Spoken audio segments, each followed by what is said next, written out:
This knight boy is defined by the fact that he's going to be a gay boy, that he's going to have a relationship with another Mm. gay boy. And we'll have glorious love in times where people are just trying to freaking survive and not glorious love. It's just, I mean, isn't that out of freaking place? Isn't Well, that? it's kind of out of the blue. All I would say if I was a psychic woman, like, okay, hey, he's gonna be alive. He's gonna be alive. He's gonna make it. He's gonna become a knight. Don't worry. So should writers insert their own world political views into the fictional universes? So yeah, that pretty much sums it up. Should writers decide to insert whatever they know from the current world into their own writing? And basically what we see today with the Warhammer 40k woke writers that just out of the blue insert some stuff that just don't belong in the fictional universe, the setting, the whole thing, and it's out of nowhere. It does not contribute anything to the story in terms of quality or substance.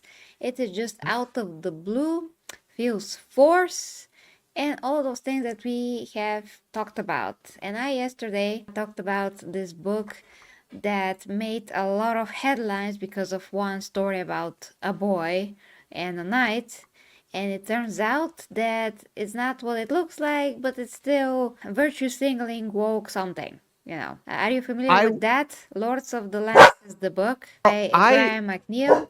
Here's the thing. When it comes down to writers, okay, the whole idea of telling a story is you want people to be engaged by it. You could write an event that inspires you, or maybe tell a story that took place maybe in our current time and maybe put it into a science fiction setting, but you're not inserting yourself, because that's just like, this is my story, this is who I am, or this character is who I am. And a lot of successful writers have inserted characters that are kind of like them. George R. R. Martin, being a writer, even though he hasn't finished his last book, come on, finish the books, George. He has described characters that are like him. For example, in one of his stories, Turtle, the almighty Turtle, he's a shut-in. Or either that Bran Stark. Bran Stark's a little bit like George R. He's a shut-in. He's more to himself. He doesn't really go out much. Okay, the author inserted, I guess, a character or a trait that he has on a character, but that's not the main person, or that's not just what that character is all about. Do writers have to interject themselves? Well, write an autobiography then, or write something that is in that tone or genre and not in science fiction. Now, if you want to talk about an event that maybe took place and maybe put a science fiction feel to it, well, Star Trek's done that numerous times. But look at the new Star Trek. When they brought in writers that wanted to talk about their dealings with, I guess, racial tension or segregation or discrimination, one writer in particular, a black writer, was kicked out because, he talked about a situation that happened to him where he faced racism. And I guess the entire writer's staff was like, oh, how could you say those words or anything else? And he was fired. He was kicked. He was let go. So if you want to be a successful writer, have history inspire you. But if you're going to put yourself in it, well, why? Is this nothing but an ego trip? Is this nothing more than a way for you to boost up your own ego? Yeah. Now, let's make the differences, between what you can and cannot insert. So, yeah, as you Mhm. said, you can definitely insert something that is a part of you as long as it makes sense within the story and the world, as long as it has some substance to it. But you can't enter such fictional universes with concepts from 2024 because this Mhm. just doesn't make any sense. They don't belong Yeah. there. People back then, or whatever period you want to depict, or in the future, they will have totally different mindset. They will either have new problems or less problems or whatever problems. And it's very hard to imagine to put ourselves in someone else's shoes thousands of years in the future or backwards. So Right. And, for and and let's look at Warhammer 40K for a second. You can't really put in today's modern politics into that setting, because the whole imperium is designed to serve the emperor of mankind, to fight and die in his wars and uphold the political regimes that keep that keep the imperium together. I think it could be universally said that if you're a human, no matter where you're at or how you identify yourself, You are fighting and dying for the emperor. You are loyal to the imperium. You will go after any traitors or heretics or people associating with aliens because all of humanity, while it is a horrific government, is loyal to the emperor. And you just can't say we're going to have a revolution or we're going to vitalize things. Gilliman, being a Primarch, he still has to keep many of the sick organizations in the Imperium satisfied, such as the Inquisition, even the Custodians, and other groups, so that they're not at each other's throats. And he has to work with them, all the while he knows that as a Primarch, he could do great things, but he needs those groups. And he knows for a fact, too, that even the Emperor wouldn't tolerate them. So it's just people want to put in their own perspective and story. There's a time and a place for that. Yes, you could tell a story of struggle, but something taking place in the far, far future, I have no idea what's going to lie in store 100 years or 1,000 years in the future. And look, people will probably look back at us in the future if we keep on advancing our technology, and they'll call us barbarians. Like, oh wow, these people had primitive technology. Look at these flat screen TVs. Where's their hollow projectors? Where's their laser brain computers? Where's that at? Oh, these people are so primitive, because their problems are going to be different than our problems. And I'm pretty sure if they were to go back and see our environment, they're like, oh, wow, how these people didn't kill themselves. Even if we go back to antiquity, you and I, we see the Dark Ages or the Roman Empire or even that prehistoric man. Their problems were a lot different than ours. And it's easy for somebody to try and interject on politics in the past, but the past wasn't like that. The past was complicated, and there were many other varying scenarios and situations that didn't have the world be as diverse as it is now. This day and age, humans are more in contact with each other than ever before, and even in the future, we're going to be more connected.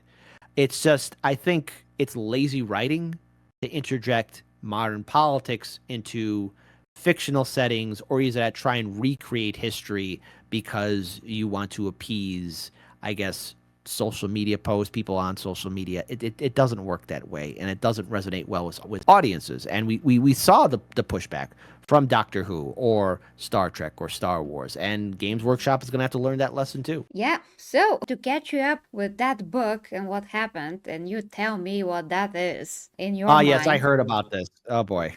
Yes, so basically it's a quote that I'm just gonna tell it to you what it is real quick because it's really hard to read, and I already did that thousands of times these days.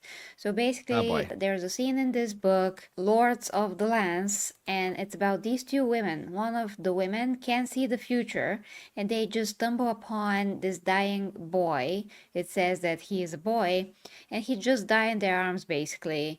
And the woman that can see the future says, well, and he will be a fine knight, and he will get his, I'm gonna translate in normal English, he will get his knightlyhood basically in less than a year, and then he will meet a boy, and their love will be amazing, and poets and whatever bards are gonna sing. I'm paraphrasing everything. They're gonna sing about it. And the other woman was like, you saw all of this? Like with tears in her eyes. And the other woman is like, yes. So basically, out of nowhere, you have a scene with these two women discovering this boy's body, and it's very, very sad. But what is this woman seeing? Well, she's seeing a future where this knight boy is defined by the fact that he's going to be a gay boy, that he's going to have a relationship with another gay boy. And we'll have glorious love in times where people are just trying to freaking survive and not glorious love. It's just, I mean, isn't that out of freaking place? Isn't well, that? it's kind of out of the blue. All I would say if I was a psychic woman, like, okay, hey, he's going to be alive. He's going to be alive. He's going to make it. He's going to become a knight. Don't worry. Doc, don't put this one in the bin yet. He's still alive and kicking. They didn't need to go that far into it. Yeah, I've heard about that, and there's been a lot of pushback from the fans. Like, okay, why is that in there? There was, because everybody and me thought that this is about a grown-ass knight. because Yes. the only part of this passage that we saw was, and he will be a fine knight, and he will, well, get to be a knight, and then he'll be in love with the boy. So it sounded like a grown-ass man having a relationship with the boy, which you know what that is. So everybody Yeah. jumped on that, and me included, and then people are saying in the comments, no, it's about a boy that is in love with another boy, so it's not the P word story. And I'm like, oh wow.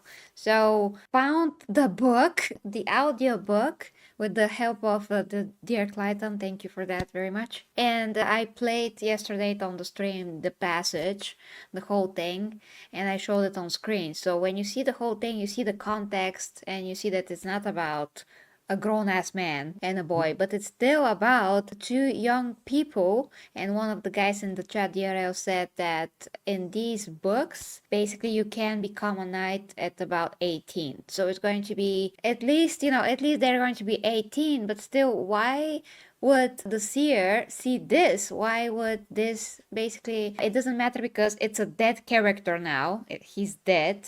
So it's even less meaningful. So you're trying to put something to virtue single, or, basically, but it's about a dead character. You don't add anything to the story, you don't create anything of value. You actually put less value on it because it's a dead freaking character. And instead of just writing something that will make more sense, like, oh, well, if this boy didn't die, he would become a very fine knight, and he will fight many battles and live to 100 or something.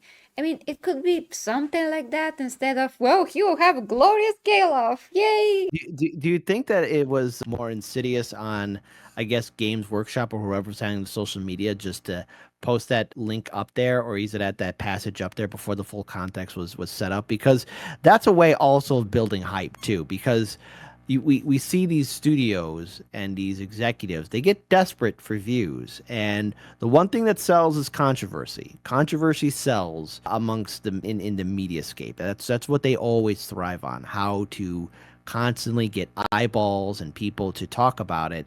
And that's kind of misleading too, that they didn't post the full context until you were able to get the full book, which is messed up. They Yeah. either explain it all, because then people are going, because that could backfire too on Games Workshop or anybody else that tries to do that. If you don't post the full context, well, what's happening here? Because already people are thinking, wait a minute, what is this promoting? And it's understandable why there would be a reaction like that. Yeah, but I really gotta trace where this came from, gotta see the article from that dark place. The site, I think one guy in particular posted on Twitter. So if this just comes from this particular guy, I would want to ask him, why did you just cut that out and not the whole thing? Because if he did, we would not have these huge news. We would just say, oh, well, in the Knights of Britannia books, they're promoting teenage gay love, which, maybe it's not appropriate, yes, but at least it's better than the other thing, which Yes. was going to be the worst thing if it was true. So there's a huge difference here, and we that are trying to fight against the woke should know what things are really, and not be manipulated to think that they're worse than they are. I mean, that doesn't help anything. So we gotta know No, the freaking truth. it doesn't, and it caused people to really, again, get a little bit defensive, because I for one, when I first heard the story, I'm like, okay, wait a minute. There's got to be more to this, because if they're really going all in on that, then my God, okay. I understand that in Warhammer Fantasy, there's a lot of brutality. The Chaos Gods are brutal. The barbarians, the monsters, all the creatures there do horrific things. But the interjection of the modern day and age in fantasy or in science fiction, it's just it for me, you can maybe tell a story that could resonate to many of us, the stuff that we've seen in the past, but there has to be either you're creative, or you're just doing this to cause controversy, and that only can work for so long, because all the major intellectual properties have done this. It's been played out, and we already know their play score by score. It's caused more controversy, more anger, and to also in many ways blame the fans. Yeah, and the next topic, and before we get to that, hi to Carlos as well in the chat. Oh, great, you're going to talk about Wings of Power trailer. Glorious. Well, we already did So you gotta watch before, to go a bit back when the stream is over. But yeah, we went through this. We are now at the last 4 topics here. And the Raven King says, an old Warhammer fantasy. None of this stuff was there. To my recollection, it was just brutal high fantasy. Yeah, as it should be. Another person, Quinn McCulloch, you wrote, budget does not mean everything if it is not used well. See Godzilla -1. It is. I saw that movie. That was a work of art. 12.5 million spent, and it's 1,000 times better than the billion-dollar budgets of Amazon Rings of Power. I agree. Budget doesn't mean everything, but for a major corporation like Amazon, it does. And the fact that so many people have been laid off really says that entire entity, they're hemorrhaging. Their money is not as stable as it should be. Just like look what's happening to Disney. They have to hit the reset button for the Marvel universe because they realize that they screwed it up. Yeah, absolutely. The 40K Empress teaches fitness, health, nutrition, and helps with your intimate relationships at OnlyFans. Yes, I know what you're thinking, but she doesn't use it for slanesh things. Go there and let her help you with what you truly need. The link is down below in the description dimension. Go on, click the link. I'd know if you didn't. I see you.